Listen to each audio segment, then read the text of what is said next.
Hai, ini Asumsi Daily. Guys, setelah kita ngelihat daftar caleg di hari terakhir pendaftaran pemilu 2019 kemarin, itu bisa dilihat gambaran siapa aja para caleg-caleg nanti yang akan maju untuk pemilu tahun depan. Dan dari nama caleg-caleg tersebut ada 7 menteri yang tercatat di kabinet kerjanya Jokowi maju kembali sebagai caleg. Nah, dari 7 menteri tersebut, kita mulai dari partai yang paling gede, PDIP. PDIP hanya memajukan 2 menterinya sebagai caleg, yaitu Mbak Puan Maharani, Menko PMK, dan juga Menteri Hukum dan HAM, Yasona Lawli. Sementara Cahyokumolo Pramono Anung itu nggak nyalek lagi. Kemudian Golkar ada 2 menteri yang duduk sekarang di kabinet kerja, ada Erlangga Hartarto sama Idrus Marham, itu nggak nyalek. Artinya Golkar nggak mengirimkan caleg yang saat ini sedang duduk sebagai menteri. Terus dari Nasdem nggak ada juga yang nyalek, menterinya nggak ada yang nyalek maksudnya. Kemudian dari PKB nih, PKB 3 menteri yang sekarang sedang menjabat maju sebagai caleg, Imam Nahrawi Menpora, Hanif Dakiri Menaker, terus Eko Putro Sanjoyo. Terus dari PAN, Asman Abnur Menpan RB ikut mencalonkan, dan yang terakhir P3 Menteri Agama Lukman Hakim Saifuddin. Ketujuh menteri ini udah minta izin lah ya pasti ke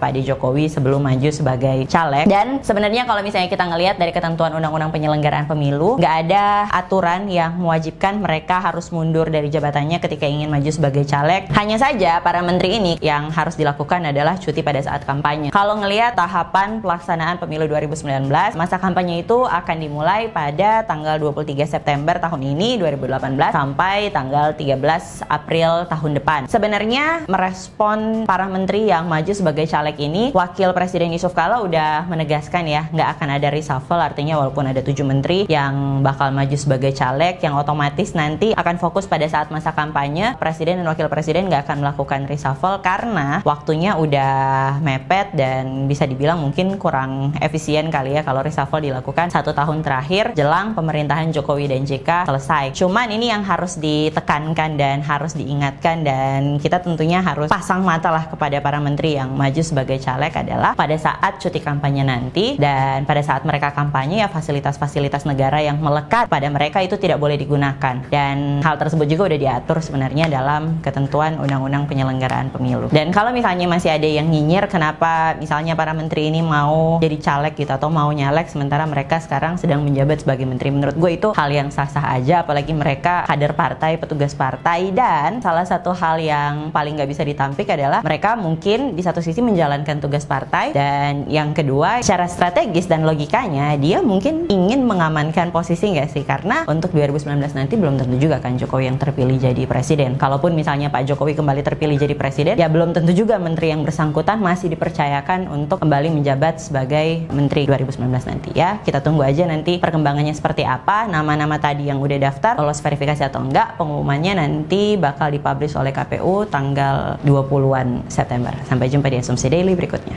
Bye.